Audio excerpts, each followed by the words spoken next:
Welcome to Twice 5 Miles Radio, fertile ground for conversations worth listening to and remembering. I'm your host, James Navé, always airing first on WPVM-LP, Asheville, 103.7, and streaming online, WPVMFM.org. The voice of Asheville heard all over the world, and on other community radio stations like KCEI, Cultural Energy Radio, coming out of Taos, New Mexico. Thank you, Walter Parks, for our theme song. WalterParks.com for more on Walter's music. Thank you, Davine Dial, for managing WPVM-FM in Asheville, and Robin Collier for managing KCEI in Taos, New Mexico. If you'd like to reach out to me, Navé at jamesnave.com. Navé is spelled N-A-V-E. And I'd like to also point out that we are sponsored by the Imaginative Storm Writing Project. If you'd like to improve your writing chops, you can always go to imaginativestorm.com for more on that.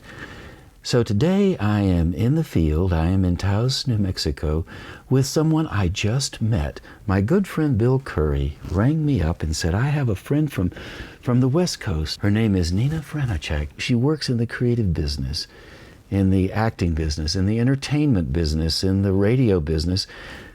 I hear she has quite a range. We just met each other, so I'm going to find out along with you. So Nina, welcome to Twice 5 Miles Radio. Thank you for having me. Very nice to meet you. It's my pleasure as well. So here you are. Bill called me and said, I must meet you. And he told me that you were involved in the entertainment business, and you've been there for a long time. That's how you've earned your living, what you've done in your life for your passion as well as your work. So tell us a bit about how you are engaging your creative work now that you've moved through your career and that you've experienced all of the variations on the entertainment business that you have. I read a bit, and I know you do have a range, so I'm going to let you fill us in on how that works for you now. I go back a little bit. I am originally from Berlin, West Berlin. When I was born in 1963, that's when John F. Kennedy was in Berlin and said, Ich bin ein Berliner, which is actually correct English, because always people think that that's something to eat, yeah? But he said it right.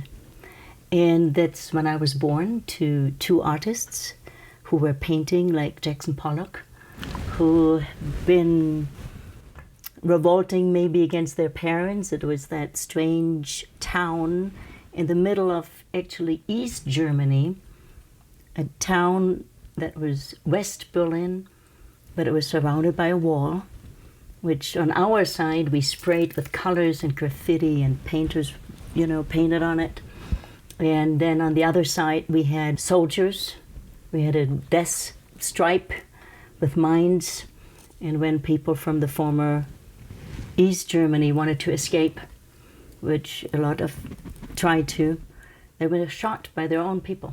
That's how I grew up, in a very eclectic town of artists. Also, West Berlin was very interesting for a lot of young men because you didn't need to go to the military. And it was sponsored because they wanted to keep that city alive. So if you had a film production or art foundations were sponsored. So that was the beginning for me to live kind of like with two already pretty free spirits in kind of an artist commune. When you were growing up, did you understand the political aspects of the situation you were in with the East and the West? Or was that just what life was like as a child? We witnessed it. We understood that people who flee the other Germany are shot. So there was that reality. But I think there's also a part in us where we just lived with it. And on our side, there was so much creativity, and we make jokes about it. Like, oh, you can't get lost. So my mom always got lost, been in the woods during Christmas. And we always said, oh, Mom's not a problem. We will hit the wall, and then we just walk until we find a street and go home again.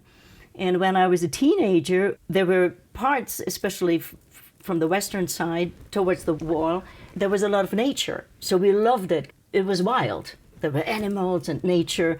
We did car races at the wall, in knowing that these GDR soldiers in their towers had to follow us with their lights. So we basically played the movies because they've been following us, but they couldn't shoot us because we were from the West. We were the capitalists. We were the West Germans. So we loved doing that stuff. And also, we were allowed as West Germans or West Berliners to go to the East. It felt a little bit like being very rich because our money had more value. So we're kids or teenagers, so we can buy food, we can buy things that some of the people in the former GDR couldn't buy. And then we made stupid jokes at the border, like, oh yeah, we have whatever, a body in the trunk of our car. They stopped us, they searched us, but it was more a game. We didn't take it too serious in that time. And yet when you went across to the East as the Westerners, the affluent Westerners, were you aware of the contrast? Were you aware of how people saw you? Did you see that as something that was serious? Or as a child, it was just what you did? No, I learned from early on that they are communists. When I was going to school, we also had communist teachers. Young people in my age had uniforms on. The guys had long hair, they had short hair. Although that's not, some of the artists in the former GDR also long hair. No, I remember even once going over there and then someone passed us and said, today is the day of the stupid ones, meaning us. Their ideology was like, we are the bad ones, we are the former fascists. The good thing about having a divided Germany, we try to be very good Americans or Westerners, and they try to be very good Russians, because we had a past. And they basically said, oh, all the Nazis are over there in the West. And they became really good communists now. Now, very clearly there was a difference. Because of my parents being artists in that time, they had friends over there. And also imagine, it's like Korea today. Family's been split. I mean, they built this wall in the middle of the night, and then whole family's been split. So people had relatives there, and we know artists there, and I actually admired a lot of these artists and filmmakers and writers. Some of them were able to go to the West, show their movies or read their books or show their art. But I knew that they were not allowed to say everything that they may wanted to say. In many ways, they were so much more interesting artists. Their art had something to do with letting the people know what else is there, because there was a certain propaganda they had to follow, but also, as any artist, they questioned some of the things. Did you have an understanding of communism when you were going across? And the reason I'm asking is because now we hear that term. Oh, this one's communist, that's communist. So it's used as a negative, it's a slang, it's barb thrown at somebody. What was communism like as you understood it when you were visiting the East? And how would it be different than maybe people would understand it today? I think at that time, as still being a teenager or a young adult, I saw pictures of the camps and what obviously my grandparents had done in school when I was 12 years old. So I was completely shocked. I did not understand, who are these people? Yeah? This is your grandfather? Who did this? These pictures were so awful. And then understanding that people like Bertolt Brecht, the theater director and writer, that they had tried to form another country. It's not that I idealized it, but they tried to have everyone equal. Women had same rights like men. In fact, maybe it's good what they're doing. It was different. We could see they didn't have a lot of money, like in the West. We grew up like in America with jeans and with money and Coca-Cola and whatnot, and Marlboros in this time. And it was colorful. When you went to the former East or East Berlin, it still looked like after the war. They didn't even have the money to cover up all the bullets and that were still in buildings. So it was gray. Nina Hagen was a very famous punk singer that came from the East to the West. And one of her songs said, "Oh, it's so colorful here," when she came over. Two different systems.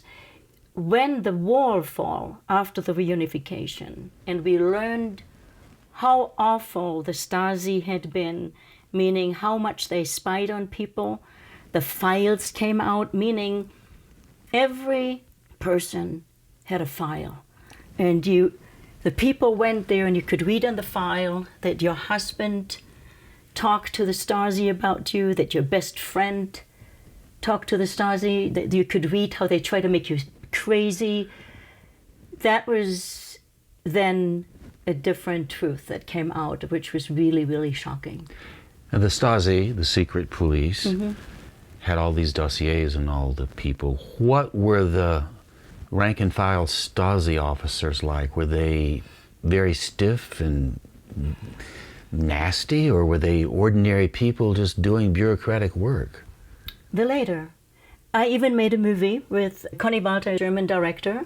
The title is 12 Means I Love You, which is the real story of a real Stasi officer. The woman, they said that she had West contact, more liberal, meaning more free. So they put her in prison, and he was the Stasi officer through horrible stuff.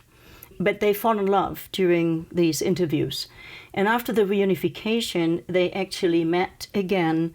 He divorced, and they became a couple. And there's a book about them. When we made this TV movie about this couple, I was in shock, because the guy that you could think is this horrible, general-like person, he looked a little like the French actress Brigitte Bardot.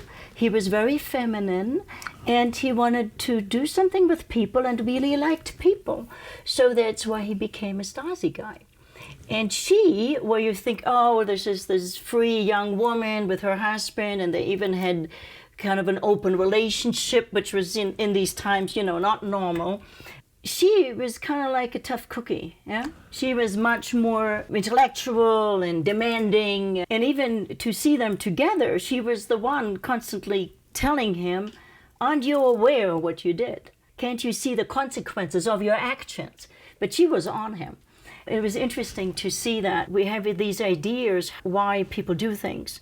To understand, when you live in a certain system, we all want to be good people. We all want to thrive. We all want a house, and we want education for the kids and all these things. So we follow the system. So for them, we had all this horrible past.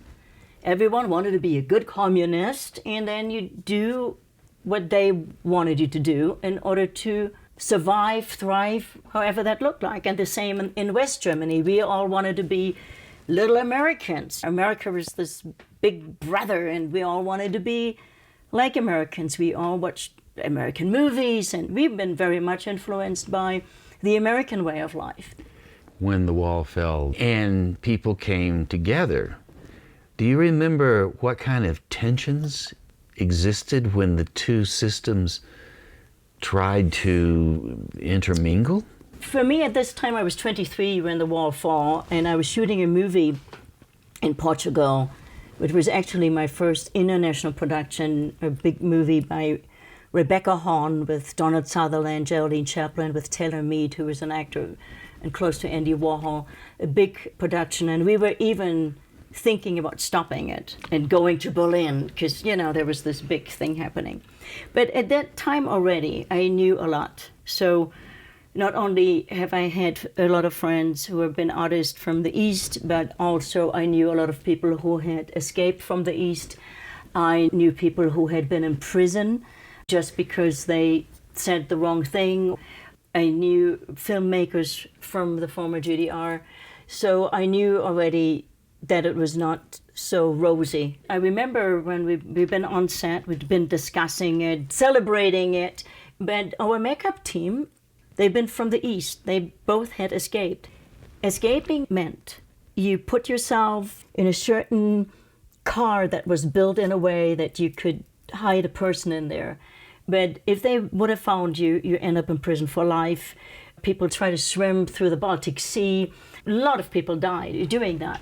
You leave everything behind you. At that time, they knew they may never see their parents again. They never see any family again. And you leave with the clothes on your body. And then you came to the West in a completely different system that you don't understand, and you get a couple of Deutschmarks in that time, and then you're off. I knew a lot of people who had escaped, and they saw what would come. And they basically said, Nina, it's going to be awful. Because they all want to come now, and they all want the goodies. Like they want the cars and the washing machines and the TV. It's a little bit like the Janis Joplin song, yeah? Oh, Lord, won't you buy me, 8-color TV, Mercedes-Benz. And so, in a way, we just said, yeah, come over, people. We give you credit cards, because then you can get all these things. You will adapt to our system. And Heiner Müller is a German writer who said in that time there was a war that no one is aware of. Because instead of fusing and taking things that they had, a wonderful kindergarten system, or the way how the rights of the woman, or other things, we, the capitalists, made a major win. We basically went in there and said, you're going to drink our Coca-Cola, not your Coca-Cola that tastes very bad, and we're going to sell us your product. So we West people became very, very rich because we rebuilt the East now the way we wanted it. You were there, you saw all of this. You also, at the same time, were getting some traction in the entertainment business, the acting business, moving in the direction of filmmaking. As a German artist, entering the world of imagery, the world of the movies, how were you able to bring the deeper understanding of all of this tension into the arena with the American artist? How did that blend for you? And did you have a bigger objective than, say, other people in terms of how you wanted to express your art and what you wanted to do, and maybe even still to this day? I'm an observer often, and it was really interesting for me to observe change. And I'm an observer of human behavior. And from the get-go, I think because of the past of Germany, and my father's mother is Jewish and died in a camp, so I had that on one hand, the suffering and the awareness of what these kind of wars do to people, and especially civilians, what they do to each other. And then I have a mother who was actually born on September 1st, 1939, which is the beginning of the Second World War. And the mother called the father to say, it's coming, meaning the baby. And he said, I know, and went into the war. And he was a general who was 12 years in Siberia in a camp. So she was 15, I think, when she met her father, who came out of another work camp, and had survived that. So as a child, my questions were a lot, what do people do to each other?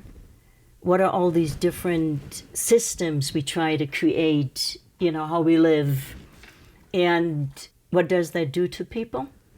And also being a generation seeing collapse. I saw the GDR collapsing, something we never thought, that the wall would come down.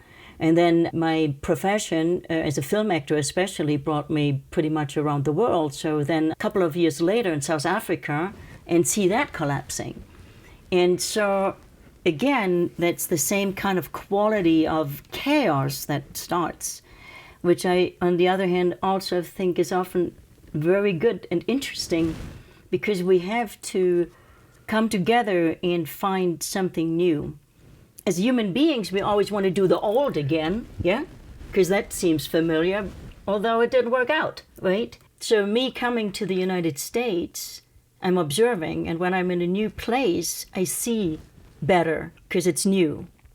Like the first thing I saw when I came to California was that people don't see Mexicans, that they are not existent. I think there's a person in the room. People behave like they're furniture. So they've been invisible people. You see these things, or I could see how different African Americans were here. Obviously society did to them, just by their behavior, not even by, knowing everything about the history, and how different my African friends are. That's the source that I feed on when I travel or when I'm in different countries, to observe and to embody that as an actor or bring that into stories I want to tell. So when you entered the business, did you enter it as an actor or as someone who wanted to make films, or a little bit of both? As an actor, since my parents been painters of fine art, I observed and learned a lot about the scene. And I could see as a child already that there are very talented people and not so talented ones, but that the business often can't really see what real art is. So some people I could see become very, very famous, and the other one is still a cab driver, although he's maybe the better artist. I think I analyzed or could see that world, and I thought, I don't want to be a painter. I'm an artist, but I don't want to be a painter. And I thought, which was maybe very naive, but the actors at least have to learn a little bit about psychology and are maybe a little bit better people. So I was interested in that, and I had started dancing and was always interested in other cultures. I was very fascinated by Buto dance and learned that, and had a Korean teacher and learned Korean fan dance and stuff like that. And then met Samuel Beckett in Berlin. And I think because my father expressed himself through painting, but was completely shut down emotionally. And when I saw Beckett's plays, I understood my father, understood the pain behind that silence that he had and that sadness that was there. And Walter Asmus was the assistant for Beckett. And he was also an acting teacher at the conservatory, the University of Music and Theater in Hanover. And I wanted to learn from him. And then there was an American there who looked like Charles Bukowski.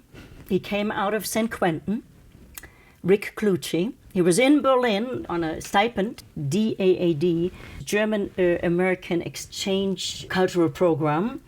He was obviously there as a writer and theater man, and I saw his play.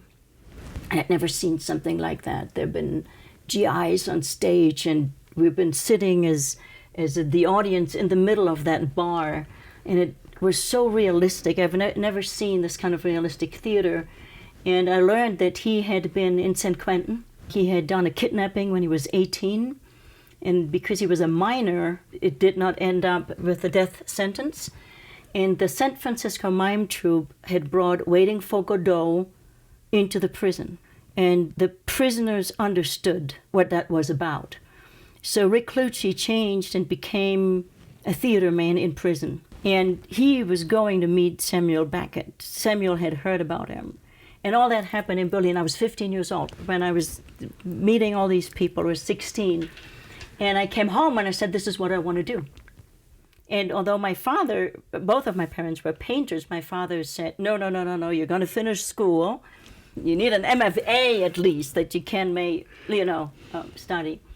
But that was my influence, and I met Rick later and never studied with Walter.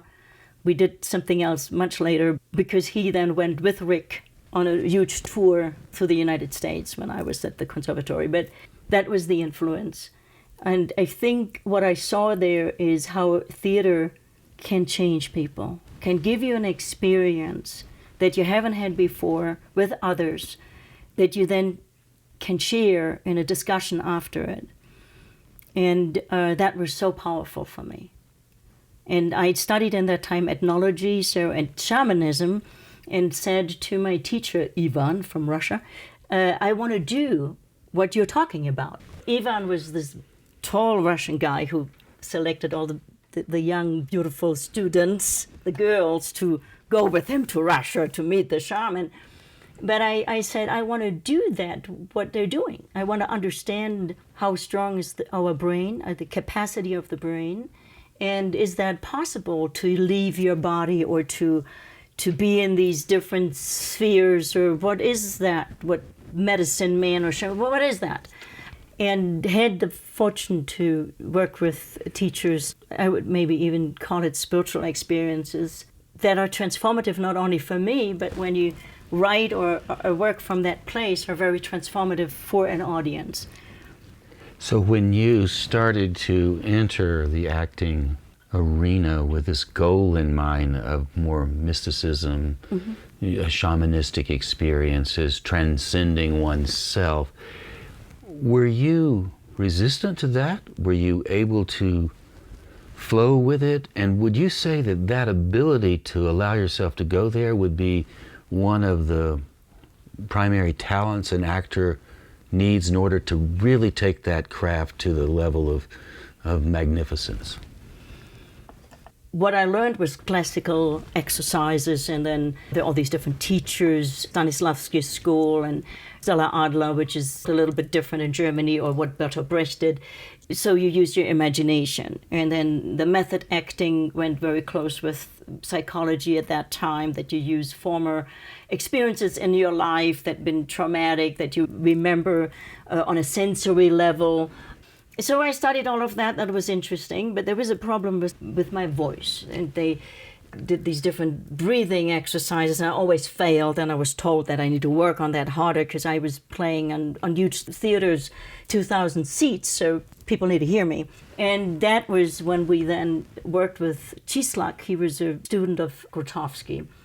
And they incorporated these new things. There was a form of body work. He had chosen some, you could say, some yoga elements, but they've been in movement. And he taught us that when you're together in a group, you should keep that concentration and you feed off the other people. And then we understood after a time, like an athlete, if you want to run on your own with willpower, but there was some moment where the group and the concentration you all have together keeps the energy up. And they also told us, if you lose the connection, you need to get out because you bring the group energy down. And then they did stuff like out in the snow and for hours. And I learned movements there, and obviously a form of breathing and a form of being able to root my body so much deeper and find my voice. Voice teachers came back and said, you're using muscles that are not allowed to be used. And then later found the natural way, and it was the right thing. So what I try to say here is we learn different techniques. That's the technique to play piano. That's the technique to do some writing. In the forms that holistically involve the whole human and also the community in it by creating together, these were always the things or the experiences where I made very deep experiences. And as you progressed in your acting, you moved also into directing and other forms as well, bringing all of this knowledge. You talked about your original interest was psychological. Mm-hmm. Can you talk a bit more about what you've learned around how the psychology works in respect to an actor developing a character or a human being just existing as a character that's already there, developed for that particular person? There are all these techniques where you remember something that you experienced. The death of the cat. I remember how I found the cat, and then the emotions are coming again. I was very bored with that because reproducing traumatic memories of mine, I'm not experiencing something new. And then Michael Chekhov does already exercises where I could say you reach some other realm and spiritual realm. I was really interested in that. Then I realized you can approach acting from the inside or from the outside. Sometimes when writing is really, really good and you really become a channel for it, they say you have to walk in the moccasins of someone else to understand them. Where I had moments where it just came over, I understood the whole thinking, the whole psychology of the person. Then I had a big experience, which was really difficult for me, which is actually recently I played a lead in a cinematic video game, a role that I first didn't want to take because it is a Nazi and she's a commander of a concentration camp. And I tried with all my knowledge to approach this role, and I couldn't. I realized that the knowledge doesn't help me to understand how someone like her, who is the narcissist and someone who likes to kill others, where to find that in me. I could understand that if you heard my nephews or someone who's really close to me, I could, in anger, out of revenge, do something to you. But I couldn't find the psychopathic, I couldn't find it. And then there was a horrible scene that I had to do. I will say that. I'm throwing a baby against a wall. And I couldn't find how you can do something like that. So now I used my imagination for the reality of the scene and just did the action. And after that, I could feel how a person who is that psychopathic feels. It was a godlike feeling, because now I did the worst that you can imagine, and I'm not punished. So it was between me and God, or it gave me a rush, like a cocaine rush or some highness, like being high, and wanting more of that, wanting to do more evil. And then understood at that moment that kind of evil or hunger, and when you feed this with an ideology, that you feel really good about yourself. Sometimes we think, oh, this is a bad person, they must feel bad. But I experienced, no, you don't feel bad. You feel special, you feel superior. And I understood even on a deeper level what had happened in my country, or what my ancestors had lived through. I was always interested in psychology, and I think as an actor you need to go with the current psychology, yeah? So if you learn from Stanislavski, he ended with Freud. It was Strasberg, there was elements of Jung in there, but then he died. So now we have evolved with our knowledge of the capacity of the human brain and PTSD and all these things. And in the late 90s, there was a teacher in Germany that was questionable, but he came up with something called family constellation work. It has nothing to do with astrology. People said, oh, my relationship problems have something to do with my Nazi uncle or whatever. But I went to see what they're doing. And there was a group of people, and someone had a problem. It could be money, it could be relationships, or he had a disease. The facilitator asked that person, choose someone for yourself. Choose 2 other people who represent your mother and your father, or this other third guy, which was a dead soldier, but the mother still loved this guy. And there were dynamics that I saw. And I started to understand more and more, first of all, how traumatic this Nazi time had been for everyone involved, for the children of perpetrators, as well as for the children of victims.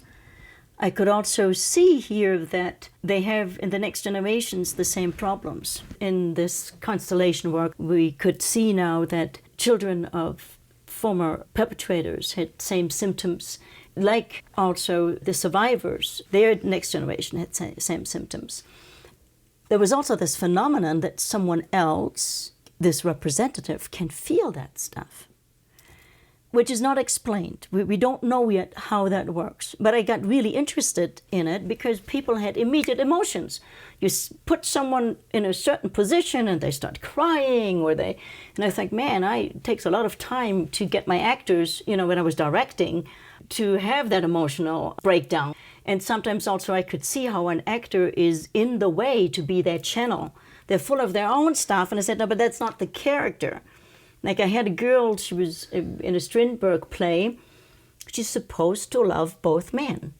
The whole play, it's called Playing with Fire. It's a little bit like Sophie's Choice.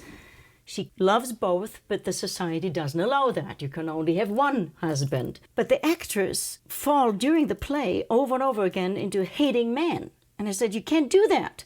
And we're opening in a week. Romeo loves Juliet. You can't play Romeo hates Juliet. Can't do this. But she couldn't. And then I started that family constellation work, and she immediately understood. So it was not her knowledge and where she was, and I did not need to talk to her about psychology and what love is. No, she felt it in her body. She looked at these 2 men and realized both. She can't live without both of them. So if in the play it's demanded that she needs to let go of one, it was really painful. And then we started experimenting with that method and used it for creativity. We used it for creating film scripts. We used it for healing, but also for an actor to be really open as a channel for the author or for the play. And then even saw that you can use this method outside of ancestry stuff, but you could even look, where could the money come from my next film? Is this a story that the collective wants to hear? Because somehow we step into a collective field when we do this work where we can access this knowledge. So that's a tool that I use. You mentioned when you recently played the Nazi guard evil.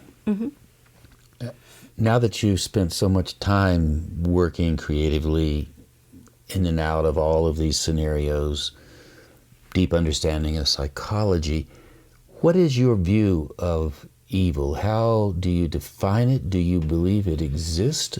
And if so, what does it look like in your mind? When we feel as victim, we justify our anger. When you feel victimized or when you come from being a victim, you will be very dangerous for other people. So if I'm a victim as a woman, I can justify that men are really bad and that I need to punish them.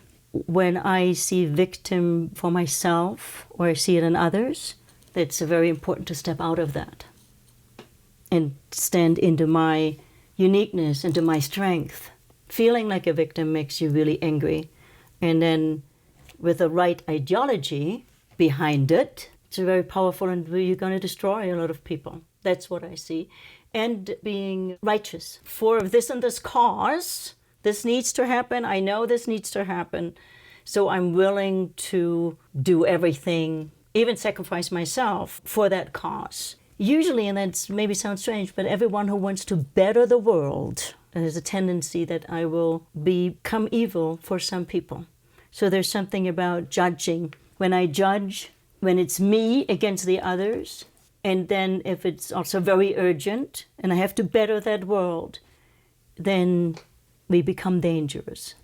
The motivation to better the world is there, it seems like, because I hear people talk about it all the time. I want to make the world better. My passion is to make the world better. What's the contrast to that?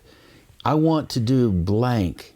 How do I avoid falling into that trap that has the potential evil or the doing bad part of it when I say I want to make the world better? Self-love and acceptance. So I went to Auschwitz. For me, I had a lot of also spiritual teachers, and I was in a Zen temple, and I was always a big interest in spirituality. But because of the past and what happened to my grandmother and the human experiences that my father had, there was like no God. And being in Auschwitz, which is also interesting, it's a very spiritual place because a lot of people are meditating and a lot of people come there. I realized, luckily, and I was, I think, 36, 37 at that time, I had learned about myself. So in the moment I objectify a person, I become evil, which is very easy. There is a highway called the 405 in Los Angeles with horrible traffic. I become a racist, whatever, because I will not be in time on my place. And there's this other idiot who's not able to drive, so immediately he's my enemy.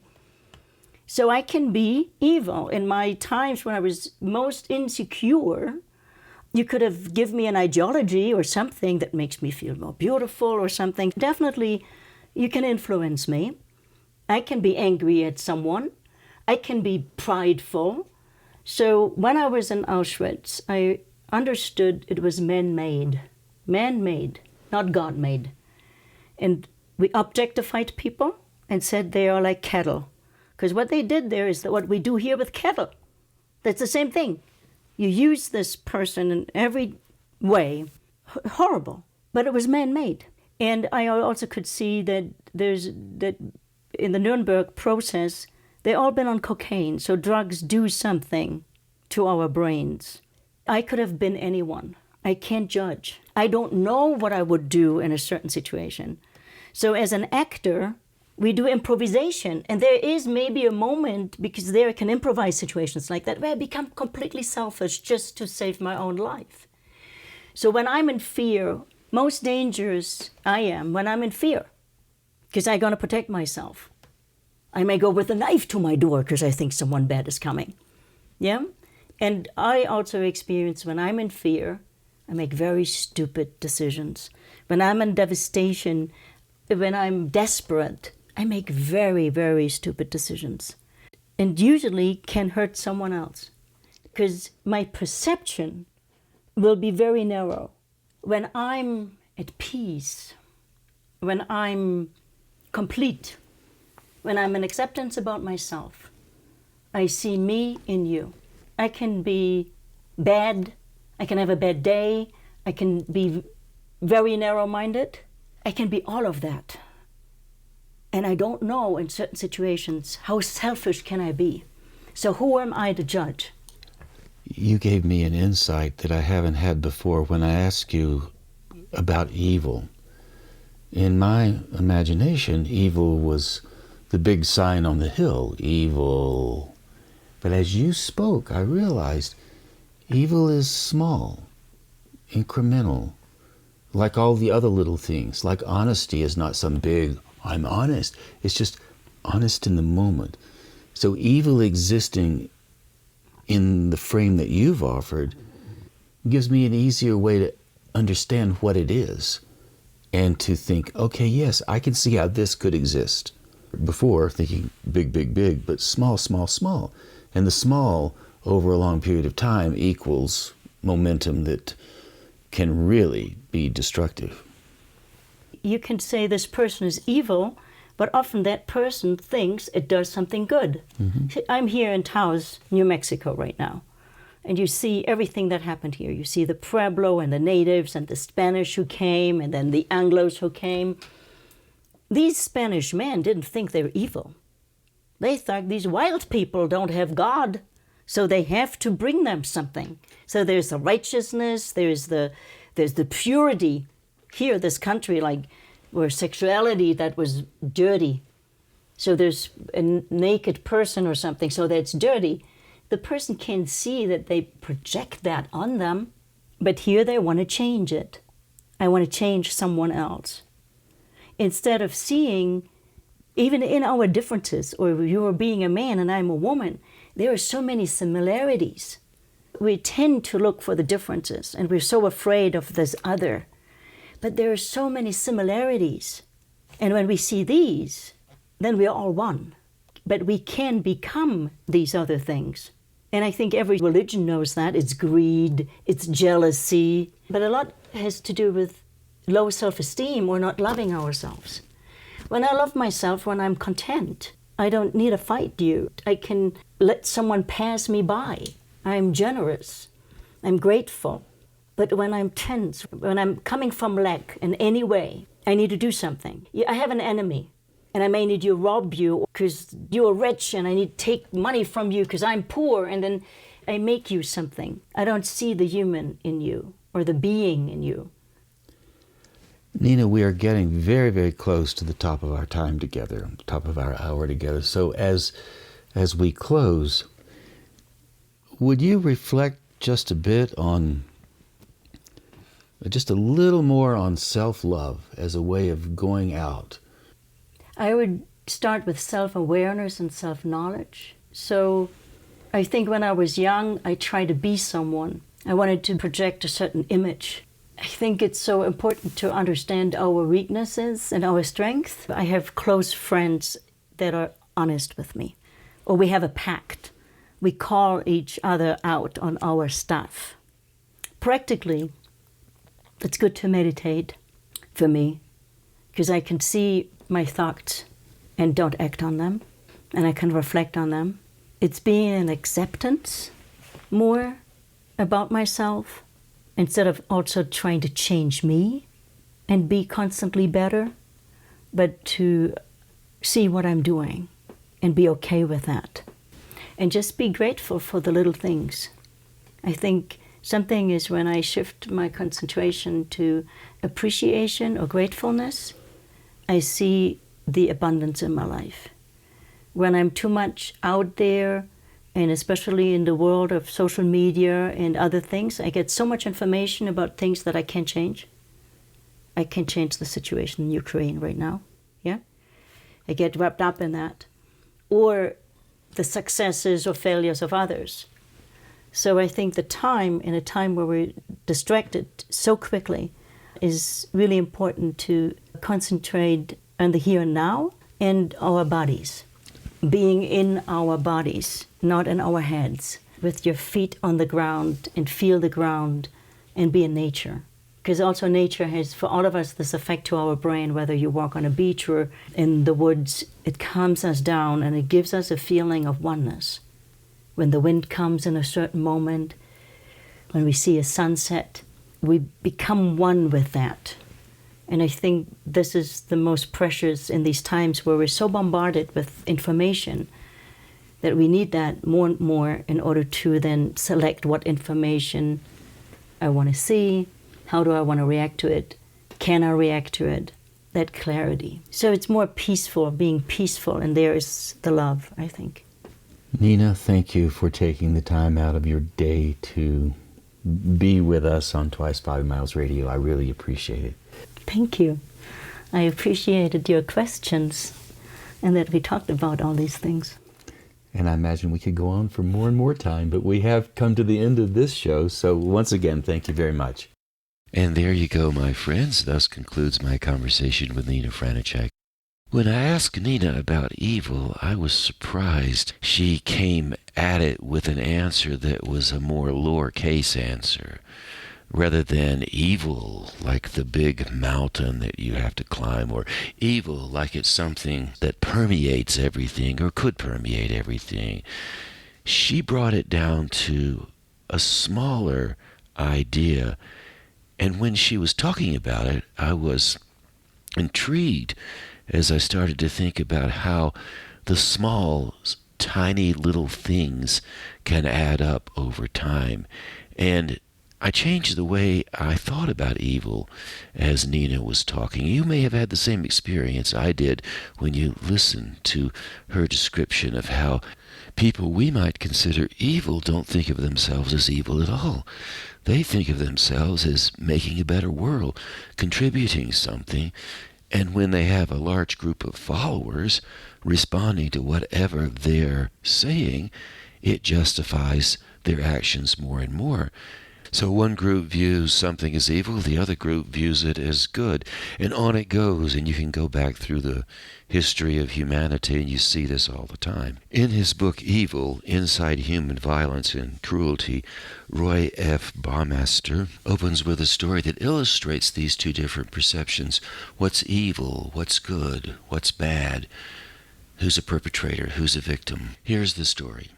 Picture a busy Friday afternoon at a large airport, say like Atlanta. A businesswoman in her mid-40s darts into a Chick-fil-A, which is just across from her gate. She orders some fries and a chicken sandwich. The fries come in their own bag, and the chicken sandwich is wrapped in its own paper. So she heads for the nearest table. Her mind is on her work. She's hungry. She wants to get home. She has a long trip ahead of her. A lot going on in her head as she hurries to the table and sits down beside a man reading a book. The man's in his 50s. And she spreads out some of her work and gets her food ready and settles into a window of 10 or 15 minutes before she has to get in line to board her airplane. She's eating her sandwich, reviewing her notes, and reaching over into the bag of fries and taking the fries and eating the fries. Pretty soon, she notices the man sitting next to her is glaring at her, ominously, looking at her in an angry sort of way, for no reason at all. She's just minding her business, having her lunch, getting ready to catch the plane, and yet this guy is really staring her down. And as he stares her down, he reaches into the bag of fries and takes 3 or 4 fries and puts them in his mouth as he's looking at her. And she, a bit undone, reaches into the bag as well and takes some of the fries out and puts them in her mouth. The man then reaches out, takes the bag of fries, and moves them over far enough so that she can't reach and eat the fries anymore, and the fries now belong to him, not her. She feels a great deal of tension, but there's not much she can do about it, and while she's sitting there trying to collect herself, she hears an announcement for her plane, so she gathers up her material along with her sandwich. She leaves the fries behind, and she gets out of there as fast as she can. The man stares at her as she leaves the table. She gets to her gate, she gets in line, and as she's standing in line, she's starting to organize her material. So she opens her small carry-on bag where she keeps her computer and other items, and as she's putting her legal pad into her carry-on bag, she notices her bag of French fries in the carry-on bag. That's when she realizes, because she was in such a hurry and had so much on her mind when she picked up her food, she had put the French fries in her carry-on bag in order to be able to juggle everything she needed to get to the table. If you've ever been in a busy airport or in a busy situation and you've been in a hurry, you know how easy it is to slip up like that. You'll do something and then you forget about it because you're busy thinking about something else. So that was her situation, innocent as it could be. So when she sat down at the table in a hurry, knowing she had a limited amount of time, it's maybe understandable that she would forget that she'd put her fries in her carry-on bag. And with that in mind, it's easy to understand how in her hurry she might think the fries that were on the table were her fries and not the fellow sitting next to her, when in fact the fries belonged to the fellow sitting next to her. Honest mistake on her part, and an honest response on the part of the fellow who was minding his business, reading his book, eating his fries. He didn't understand what was motivating her, nor did she understand what was motivating him. So here you have two innocent people thinking some kind of nefarious spirit had moved across the table and caused all this conflict, when in fact there was an explanation for it, but neither of the people knew what the explanation was because nobody knew where her French fries were hiding. So when I first read that story, I sided with the woman in a hurry to get her airplane, and I thought the man sitting next to her was the evil guy, the perpetrator, doing something he shouldn't be doing, when in fact both participants were doing nothing wrong at all. They were both minding their own business. These kind of conflicts happen all the time between people. We misunderstand each other. We have perceptions that maybe are not accurate, or they're accurate for us, but they're not accurate in the grander scheme of things. If the woman had realized her fries were in her carry-on bag, no problem would have existed. Two people in an airport catching a little bit of relaxation before they go on their way. So Baumeister offers this story to start his book titled Evil: Inside Human Violence and Creativity as a way of illustrating how difficult it is to understand what we call evil. Just like Nina was telling us, it's small. Start small. Small bag of French fries hidden in a carry-on bag, forgotten about, creates a tension that the outside observer might think had some evil in it, when in fact it was just an ordinary set of circumstances that had misunderstanding in it rather than evil. So in that scenario, when the woman discovered her French fries in her carry-on bag, her perception of the entire situation changed. On the other hand, the fellow sitting at the table with his book and his French fries watching the woman run off to the gate, his perception didn't change because he had no idea she had made a mistake with her French fries. So even after the story ends, the man still tells a story that is very different than the story that the woman would tell. So here we are back to Nina's point. Evil and how we perceive the world and how we function in it has many, many different ways of looking at it. So it's really wise to stay centered in yourself, as Nina says, to be self-aware. Slow down, take it easy, and when you do that, your awareness field increases, and when your awareness field increases, you're likely to take it easy and make fewer mistakes, thus creating less conflict. And on that note of less conflict, thank you ever so much for tuning in to Twice 5 Miles Radio, fertile ground for conversations worth listening to and remembering. I'm your host, James Navé, always airing first on WPVM-LP Asheville 103.7 and streaming online, WPVMFM.org. The voice of Asheville, heard all over the world, and on other community radio stations like KCEI, Cultural Energy Radio, coming out of Taos, New Mexico. Thank you, Walter Parks, for our theme song, walterparks.com for more on Walter's music. Thank you, Davine Dial, for managing WPVM-FM on Wall Street in downtown Asheville, North Carolina. And Robin Collier, thank you for managing KCEI in Taos, New Mexico. If you would like to reach me, Navé at jamesnavé.com. that's a good place to reach out. I would love to hear from you. And I'd like to remind you that we are sponsored by the Imaginative Storm Writing Project. If you're a writer, or if you're thinking about becoming a writer or writing, imaginativestorm.com is a good place to go to start that process. Oh yeah, and one more thing. Every Saturday morning, we offer a free workshop on Zoom. So if you are interested in being invited to join our free workshop, Navé@jamesnavé.com, send me an email and I'll be happy to send you the information on how you can join us.